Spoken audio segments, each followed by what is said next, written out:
Hi, Senator. My name is Dottie Wynn. As you know, our financial system here in America is terrible.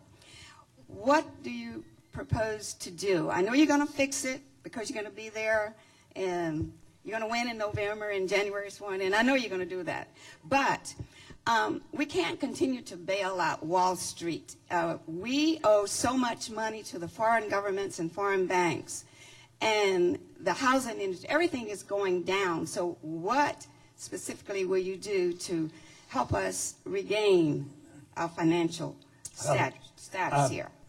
Thank you for the question. The first thing I think that we should note is that the action taken on Lehman was not backed by taxpayers' dollars. The taxpayers are not involved, and I think that was a very important step forward because if we had had the taxpayers back Lehman Brothers, then it would have just been a slippery slope.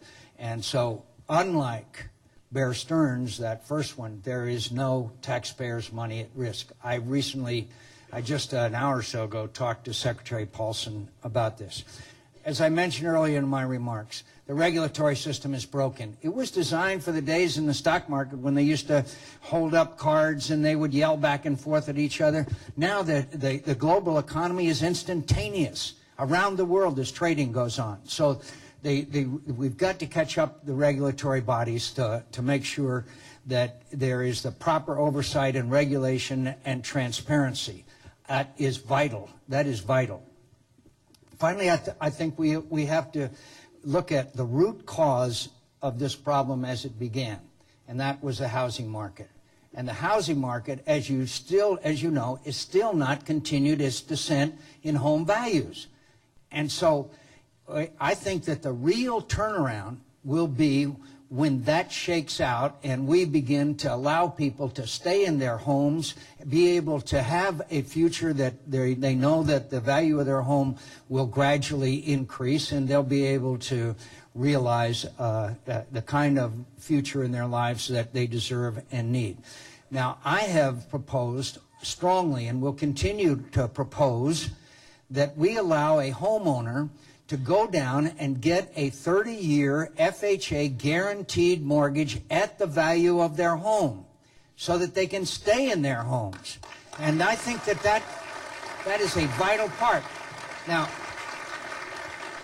I don't want to reward the greedy speculator. I don't want the person that came to Arizona or Florida and bought 2 or 3 and left them empty, banking on the fact that that appreciation would continue. They speculated, they lost, okay? But there's a difference. There's a difference between that person who we don't want to help and the person who's worked all their lives to realize the American dream to stay in their homes. And that's what we got to fix. And you know, there's one other thing that I want to point out too. Americans have lost trust and confidence in their government, okay? And they have every reason to, because the special interests rule. The special interests we have seen in Fannie and Freddie were far more powerful than any average citizen. I mean, they controlled both parties. They controlled the laws that were passed, and these executives made $130 million.